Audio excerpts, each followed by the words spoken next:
What is up, everybody? Thank you so much for tuning into another episode of Rocket Vlogs. Today, we're going to talk about how you take very basic spray paint and turn it into a paint job that looks like this.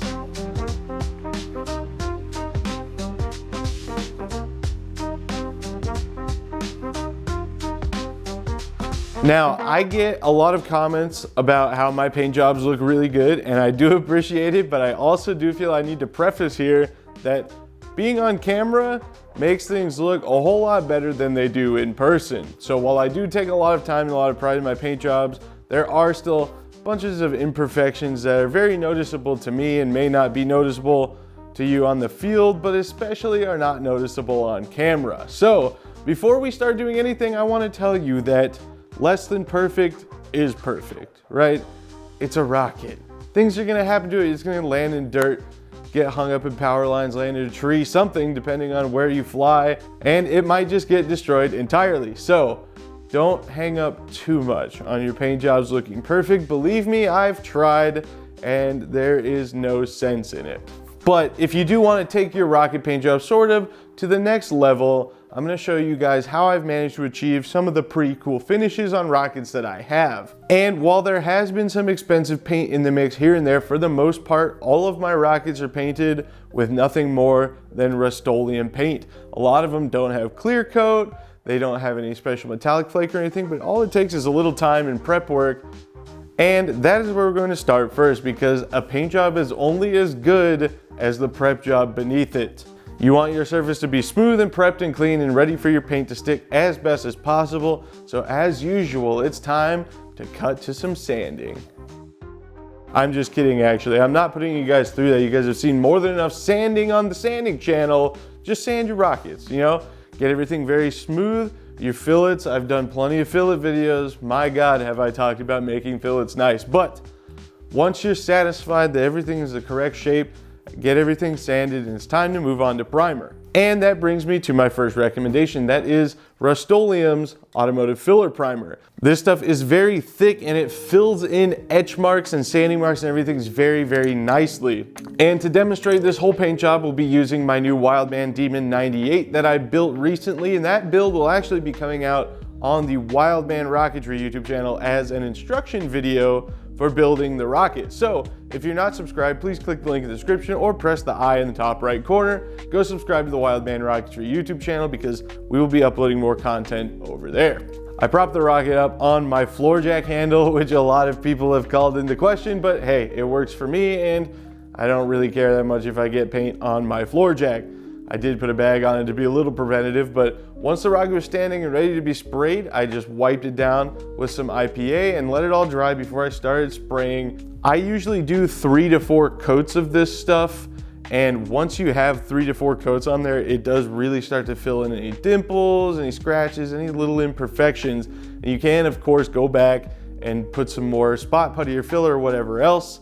If you're gonna do that, you really should sand back through the primer and put it on the actual component itself. But I have been guilty of putting spot putty directly on sanded primer and letting it rip, and haven't seen the consequences of those actions as of yet.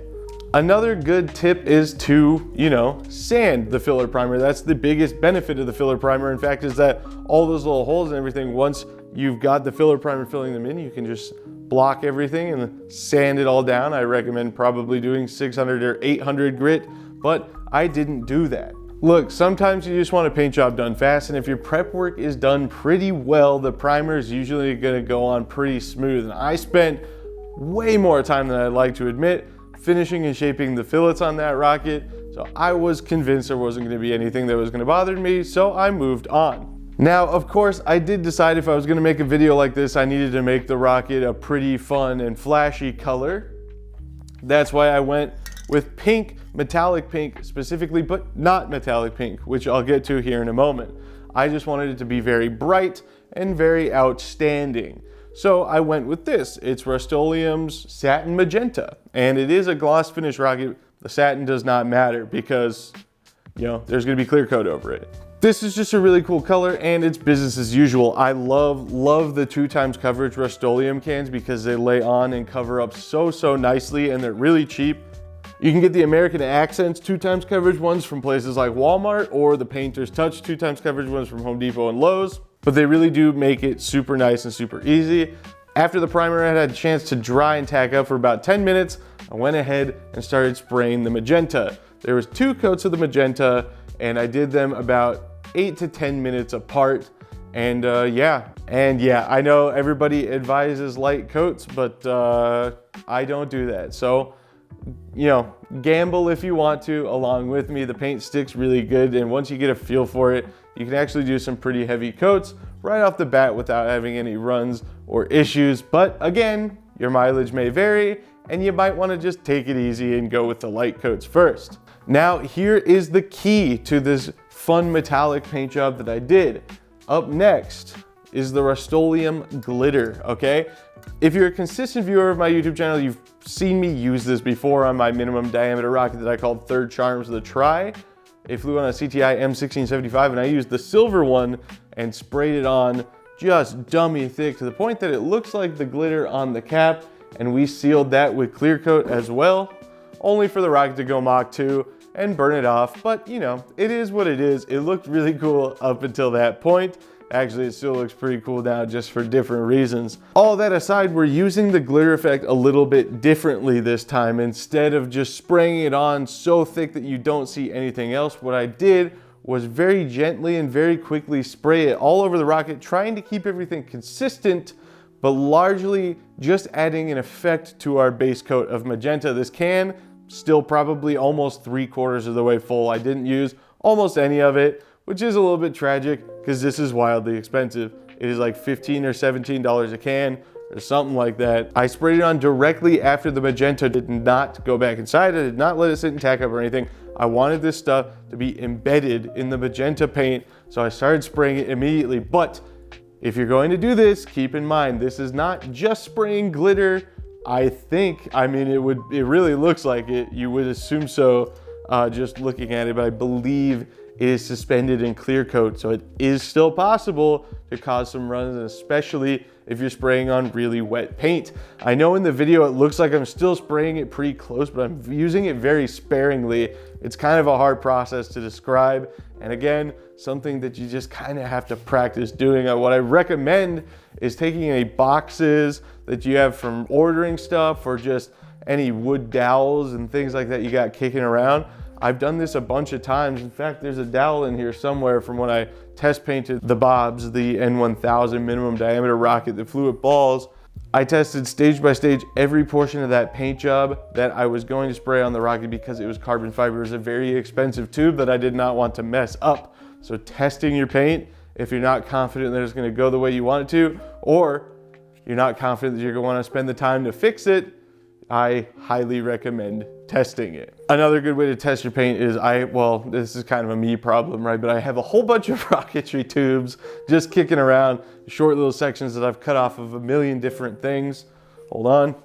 Exhibit A, this is actually a piece that I used to test a portion of the Bob's paint. I did Rustoleum black gloss with 2K 2-component clear coat over top of it, and I wanted to make sure if I sprayed the clear over the Rustoleum gloss immediately, it was not going to cause it to wrinkle. Test your stuff, test your paint. Speaking of clear coat, that's what's up next. I did allow the glitter to dry for about 15 to 20 minutes, but again, right after that, I sprayed the clear coat, and it is of utmost importance that you read the labels on these cans. I see people all the time posting that their paint wrinkled, that they did this, I let it dry overnight before I sprayed the clear coat. Overnight is not good enough. Read the can. Within an hour or after 48, and even after 48, I'm tempted to let it sit for another 2 days. Even if it says after 24 hours or recoat any time, I still give it at least 2 days. If I'm not going to spray clear immediately, 2 days before I'm spraying clear coat or any other paint on that rocket again. Now for clear coat, like I just talked about on that little piece that I just threw over there, I use 2K 2-component spray max clear coat. It is very expensive as well. It's almost $20 a can, I believe. And once you put the little activator in the bottom and shake it up, that's it. You can't store it away for a few months and use it again later. I believe you have 24 hours from the point that you put the activator in there to spray it. Otherwise, it's going to start curing, and it does make a very strong, very nice finish. And it is very, very nice to spray, but it's also extremely toxic. So between weighing extremely toxic and extremely expensive, I have an extremely awesome alternative for you. And that is right here. This is the Rustoleum Triple Thick Glaze. It is a glaze for pottery, and it's super thick, and it's so good that I cannot describe it. It barely costs more than regular Rustoleum clear coat. I believe this was $7 or $8 a can. I would have done 2 cans if I could see into the future for this rocket, but this stuff, again, you can go pretty heavy with it. However, it is always smart with clear coat to do a nice tack coat first.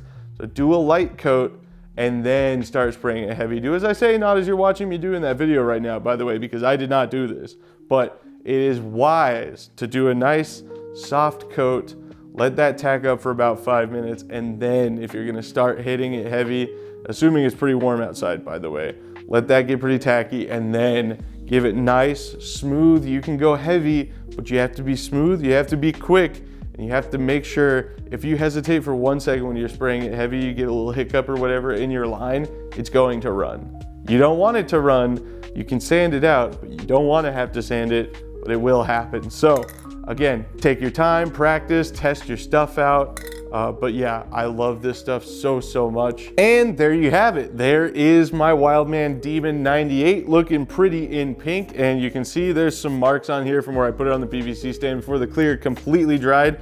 If I am being 100% honest, I would love to wet sand this clear and do another few coats of clear coat. It didn't quite come out the way I wanted, but it's not because the paint wasn't applied properly. It's because I was impatient and dumb, and there's fingerprints on it.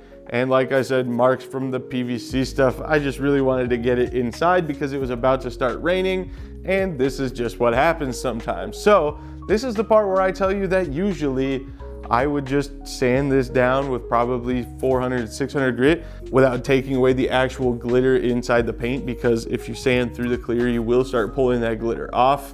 It's not the biggest deal, but if you get all of it off, you're gonna have big patches without the glitter, and then you're not really gonna have this cool sort of faux metallic effect that you get on this rocket, which again, I've told you people, I told you from the beginning, looks way better in camera. I can see it in the reflection. I'm staring at it. I'm not even looking at the camera lens. Man, that looks really cool. It looks pretty good in person, but not that good, I promise. And that brings us back full circle. Don't worry about it. If it's not perfect, it's a rocket, not a show car. And if you are worried about it, welcome to the club, all right? Get out your sandpaper, and I hope you have 5 more days than you think it's gonna take to paint your rocket if you want it to be perfect, because that's how many extra days you're gonna need to make it perfect, and that's if you get everything right on those 5 days. It is an endless rabbit hole that you can go down forever, but what isn't in this hobby? And yeah, I mean, there it is, the Demon. I did choose to paint the Aero Pack 2, which I know will probably wig some people out. I also didn't paint the bottom, obviously, because I couldn't, because of the way it was standing. I'm trying to decide if I want to pull that cap off, if I want to try and get the paint off. I think now what I'm going to do, instead of actually sanding it all down, is just cover it in a bunch of decals, probably mostly white ones, but I was kind of thinking about ordering some chrome vinyl and really dressing her up. So we'll see where I land on that. But if you want to see another really cool application of this exact process, just with a different mid coat, Shane, Pawstar Propulsions, you can check out his channel in the description. His level 3 rocket, the view from halfway up, was painted white, and then he used a Rustoleum color flip can as sort of a mid coat. He sort of dusted it on top of the white instead of fully coating it out like you're intended to, and then clear coat over that. Looked really cool in the sun. So from 10, 20 feet away, it just looked like a white rocket, but you get really close and there was all these metallic flakes that are changing colors as you're changing the direction that you're looking at it. Really cool paint job, and again, not that expensive. Now, I was trying to decide what I wanted to fly this rocket on. I was looking for a 2-grain 54 to fly it out here at Lucerne Dry Lake Bed in California, but now I'm sort of leaning towards maybe taking one of my AMW L1300 Blue Baboon motors that I've got, putting in this, and seeing what it can do. I believe it sims to around 12 or 13,000 feet on that motor. So let me know in the comments if that's something you would like to see me do. Thank you guys so much for tuning into another episode of Rocket Vlogs. I hope you guys are pumped up for December because we've got a bunch of really cool stuff coming. So don't forget to hit the subscribe button if you aren't subscribed. You want to keep up with everything that I'm doing. And yeah, press the like button, leave some comments. So let's feed the YouTube algorithm. It helps a lot more than you might think. If you want to see some behind the scenes content and help support the channel, all this video production that I'm doing, you can check out patreon.com/rocketvlogs or press the join button below the video to become a channel member. Those people's names are scrolling across the screen very much. Thank you guys so much for watching. My name is Braden Carlson. You just watched a Rocket Vlogs video, and I will see you all next time.